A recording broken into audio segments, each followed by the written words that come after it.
Hello जी, राम राम जी। कैसे हैं आप सब? आशा करती हूँ आप सब अच्छे होंगे, खुश होंगे, स्वस्थ होंगे। तो जी ये वीडियो उसी दिन का ही है, शाम का टाइम है, यानी कि 8 तारीख बृहस्पतिवार का। इस दिन सुबह 4 बजे हमारी भैंस की डिलीवरी हो गई थी। तो दोपहर को तो थोड़ी देर मौसम खुल गया था, नहीं तो सुबह 5 बजे बारिश होने लगी थी और दोपहर तक हो ही रही थी। और ये शाम का टाइम है, मैं आई हूँ इनको शानी डालने। तो इनको शनी डाल भी दी थी और दूध भी निकाल लिया था और मैं लगी थी, अभी बारिश का मौसम फिर से हो गया था तो बस साथ के साथ गोबर वगैरह डालना और हारी वगैरह का काम करने लगी थी, क्योंकि फिर अगर बारिश शुरू हो गई तो किच पिच में काम होगा भी नहीं। तो ये बारिश का नाम लेते ही शुरू हो गई है, छिटपिट सी बारिश आने लगी है। तो अभी जब सोच लिया है तो करके ही जाऊंगी, क्योंकि आज की प्लानिंग, बारिश का मौसम है तो मन था बच्चों का पकोड़े खाने का और गुलगुले, तो वो बनाना है तो उसमें मुझे थोड़ा टाइम लगेगा और फिर कढ़ाई को हम बीच में छोड़ नहीं सकते।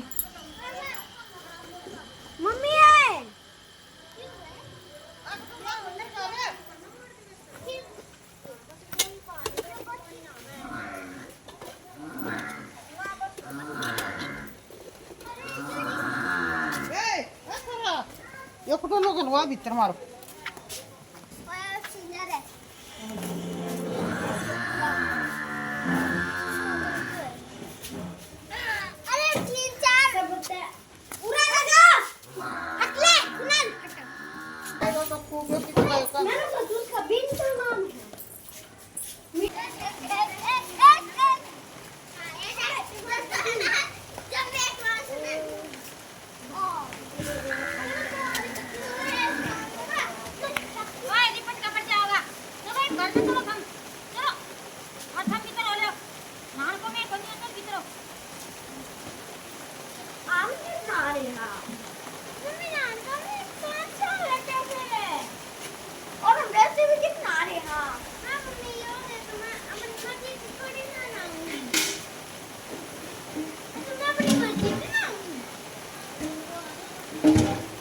देखो मैं बारिश में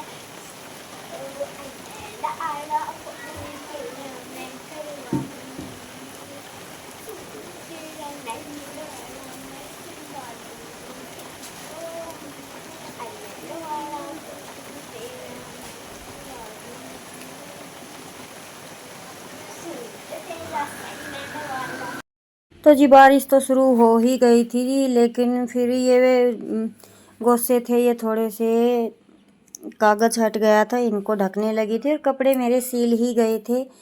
तो फिर बस ये सोचा कि अपना काम कर ही लेते हैं, क्योंकि खाना बनाने में भी टाइम लगने वाला है। सिंपल रोटियाँ सब्जी अगर हम बनाते हैं तो ज़्यादा टाइम उसमें नहीं लगता, लेकिन जब काम बात आती है कढ़ाई करने की तो उसमें टाइम लगता है। तो मैं ब्रेड के पकोड़े बनाऊंगी, सिंपल पकोड़े बनाऊंगी और बनाऊंगी गुलगुले।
तो जी प्लाट का काम करने के बाद आ गई थी मैं घर पे, और कपड़े आप देख रहे होंगे मेरे भीगे हुए हैं। तो बस मैं लगी थी थोड़े से खाने की तैयारी में, उसके बाद नहाऊंगी, तैयारी कर लेती हूँ। जैसे कि ये गुलगुलों के लिए घोल तैयार करना है, और ये मैंने पकौड़ों के लिए आलू रख दिए हैं बॉईल होने के लिए, और उधर मैं चीनी डाल के पानी में गैस पर रख दूँगी तो वो भी तैयार हो जाएगी। क्योंकि इन सब कामों के लिए बार बार बाहर निकलना पड़ेगा, और बारिश आ रही है तो कपड़े फिर से भीग जाएंगे।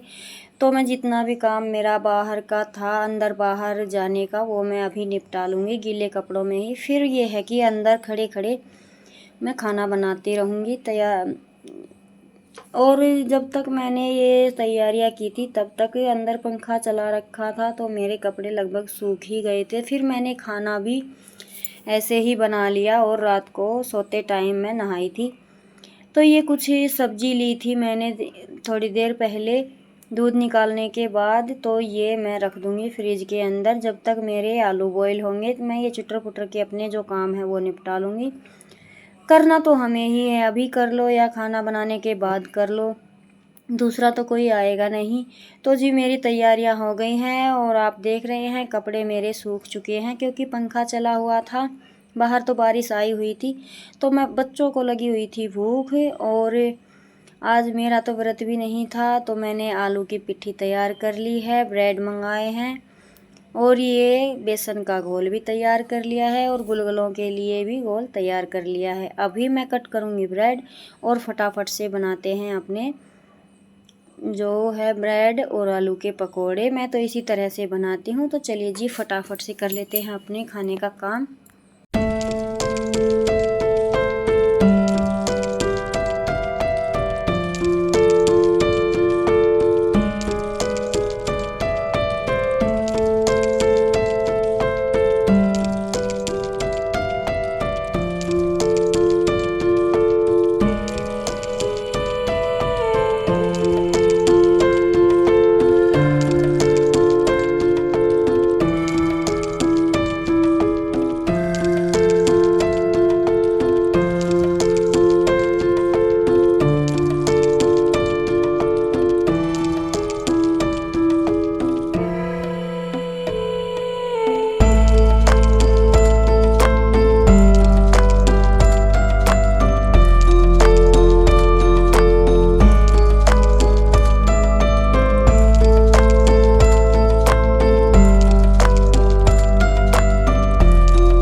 तो जी अभी मेरे ब्रेड के पकोड़े हो गए हैं तैयार। मैंने एक साथ इसमें, क्योंकि तेल ज़्यादा डाला था, तो एक साथ चार पकोड़े मैं फ्राई कर दूंगी। बच्चों को भूख लगी है, और ये सब काम करते करते लेट तो हो गया था।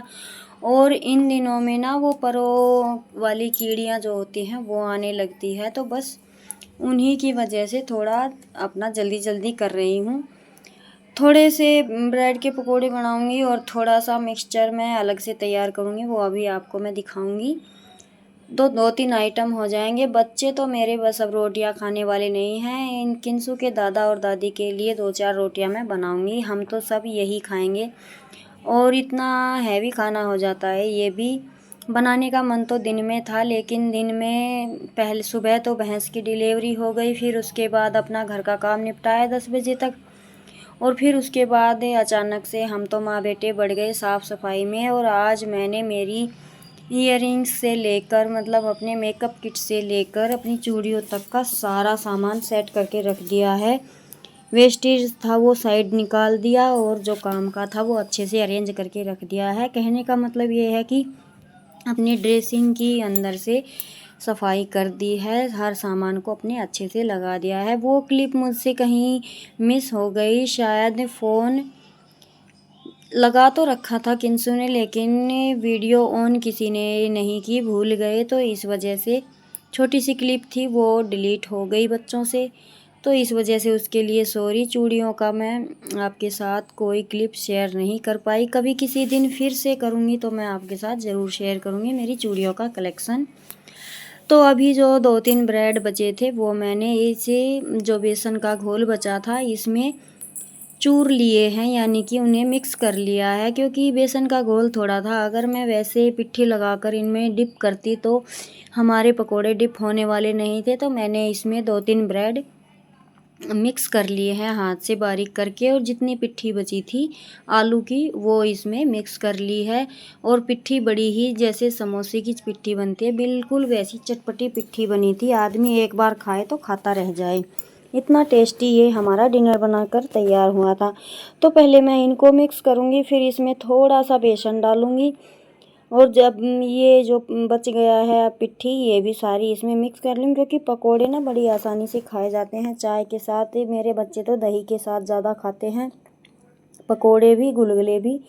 तो ये पिट्ठी मैंने मिक्स कर ली है। अभी मैं इसमें थोड़ा सा बेसन डालूँगी ताकि इसकी ना बाइंडिंग है ना अच्छी हो जाएगी, ये हमारे तेल में जाकर ओपन नहीं होंगे। और आप इस तरीके से पकोड़े बनाकर देखिएगा, फैमिली ना उंगली चाटती रह जाएगी। मेरा तो ये है कि सावन है तो सावन में मैं लहसुन प्याज नहीं डालती हूँ इस वजह से, लेकिन काफ़ी टेस्टी डिनर हमारा तैयार हुआ था। अगर आप बनाते हैं तो इसमें लहसुन प्याज अदरक का पेस्ट, 2-3 खड़े मसाले और थोड़ा सा टमाटर का पेस्ट भी डाल सकते हैं, हरी मिर्च कट करके, पालक है, हमें तो धनिया ही मिला था दुकान पर।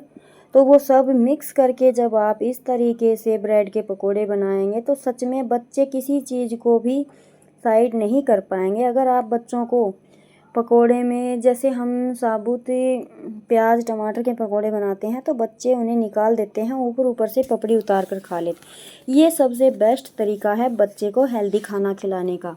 इसमें आप हेल्थ से रिलेटेड अपने सारे सामान को मिक्स करिए अच्छी मात्रा में, पालक मिक्स करिए, धनिया मिक्स कीजिए, जो भी टेस्टी सब्जी होती है वो इसमें आप मिक्स करके और फिर ये पकोड़े बनाइए। बच्चे तो क्या बड़े भी उंगली चाटते रह जाएंगे।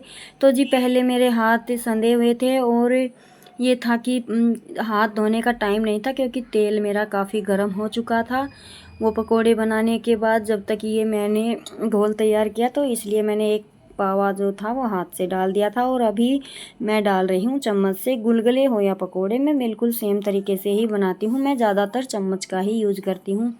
इससे यह है कि बार बार हाथ नहीं धोने पड़ते और एक नाप के हमारे पकोड़े बनते हैं, छोटे बड़े भी नहीं बनते। तो मुझे तो इसी तरह से आसान लगता है, मैं सिर्फ अपनी बात कर रही हूँ, मैं किसी दूसरे की नहीं कर रही। तो जी मेरा लास्ट का जो क्या कहते हैं घण या पावा वो तैयार हो चुका है। अभी बारी आ गई है गुलगुले की, हमारे ब्रेड के, और वो सिंपल पकोड़े कह सकते हैं आप ब्रेड के, वो तैयार हो चुके हैं। तो ये देखिए मेरी जो घोल है आटे का वो कितना तैयार हो रहा है, चम्मच के साथ भी नहीं चिपक रहा है। तो मैं एक नाप से डालती हूँ चम्मच, जैसे कि आपको बताया मैं हाथ से तो बहुत कम यूज़ करती हूँ, लेकिन आपको मैं यहाँ पे तीनों ही ट्रिक बता रही हूँ। चम्मच से मैंने डाल दिया है, अब मैं 2 चम्मच से डाल के दिखाऊंगी। अगर आपका बैटर चिपक रहा है चम्मच से तो आप दूसरी चम्मच का शायद ये मदद ले सकते हैं, उससे आसानी से छूट जाता है और एक बराबर के गुलगुले ही बनेंगे, कोई छोटा बड़ा आपसे नहीं बनेगा। और अभी मैं जो हमारी माँ दादी बनाती हैं उस तरीके से आपको दिखा रही हूँ हाथ से। देखिए मेरे हाथों पे बिल्कुल भी बैटर नहीं चिपक रहा है और आराम से तेल में छूट रहा है। लेकिन जब हम 1-2 बार बनाते हैं या नया नया बनाकर देख रहे हैं तो थोड़े लगता है कि तेल वगैरह लग जाए ना हाथ पर, इसलिए चम्मच का यूज़ करते हैं। तो मुझे तो चम्मच से ही आसान लगता है, इसलिए मैं उसी से बनाती हूँ। ये तो मैं आपको दिखाने के लिए कर रही हूँ। तो मेरी कढ़ाई भर चुकी है, अभी मैं अपने हाथ साफ़ कर लूँगी और इसी तरीके से पकोड़े अपने तैयार करूँगी। तो आज की हमारी थाली हो गई है तैयार। शाम को मैंने बस 2-4 रोटियां ही बनाई थी किंसू के दादा दादी के लिए, और हमने तो यही सब खाया था। बहुत टेस्टी डिनर बना था, कभी बनाकर देखिए जी। तो आज हमारे घर मेहमान भी आया, हमारे घर की थोड़ी सी सफाई भी की मैंने, और बनाया बच्चों के लिए प्यारा सा डिनर। कैसा लगा देखकर ज़रूर बताइएगा, कमेंट कीजिएगा अच्छा लगा तो। और अगर मेरे चैनल पर नए हैं तो इसे सब्सक्राइब कर लीजिएगा, ज़्यादा से ज़्यादा शेयर कीजिएगा। जय राम जी की। मिलते हैं।